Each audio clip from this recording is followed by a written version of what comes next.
Ayoko na mag-upload ng content, guys.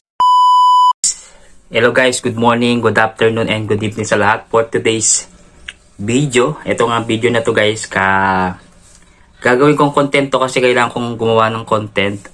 Ito may sasabi ko lang po sa inyo lahat ay siguro sa isang araw siguro mag-upload na lang ako ng content, siguro mga 2 or 3, depende.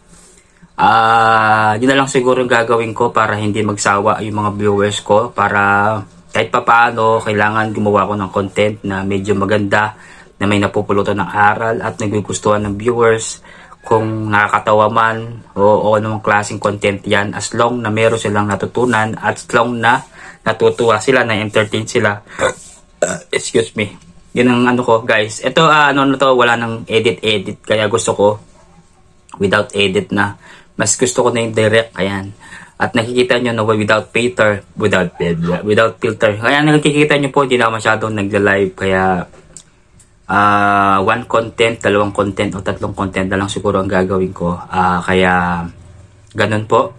Kaya ako nagpapasalamat kahit papaano may mga nanonood pa rin at may mga nakikita ako at mga nagko-comment, nag-share ng mga content ko. Salamat po.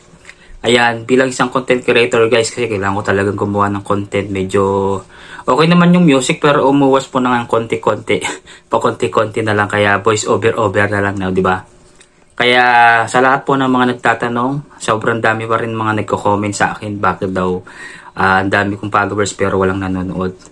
Ang makakasagot siguro yung si Meta. Si Meta ang makakasagot yan kung paano niya ako distribute sa mga tao. Kung dumadaan ba sa wall mo. Kung dumadaan to sa wall mo guys, mag-comment ka kung dumadaan sa wall mo to. Kung nakikita mo yung mga content ko or nire-recommend pa ni Meta kahit hindi kita followers, kung napapanood nyo to, ayan, mag-comment kayo na okay lang po sa akin kahit hindi nyo ako yakapin. Walang problema po sa akin yun kasi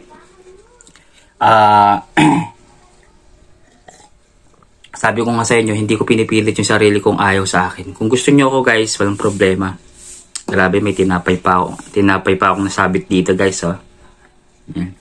Basta guys, ulitin ko sa lahat po ng mga viewers na solid dyan, salamat po sa mga nanonood. Sana guys, wag po kayo magsawa sa mga content ko na at least papaano may napupulutan kayo. Parang gumawa po ako ngayon guys, medyo pumuputi ako ng konti, di ba? Yun lang guys. Basta guys magko-content na lang siguro ako, siguro 1, 2, 3 ganyan sa isang araw. Tapos hindi na magpo-post din ako. Siyempre kailangan pictures kasi kailangan sa bonus, 'di ba? Yun lang masasabi ko guys. Hindi ko napahabaan tong content na to. Basta yun lang po. Pinaalam ko lang sa inyo para alam mo. Okay, updated kayo. Thank you and God bless.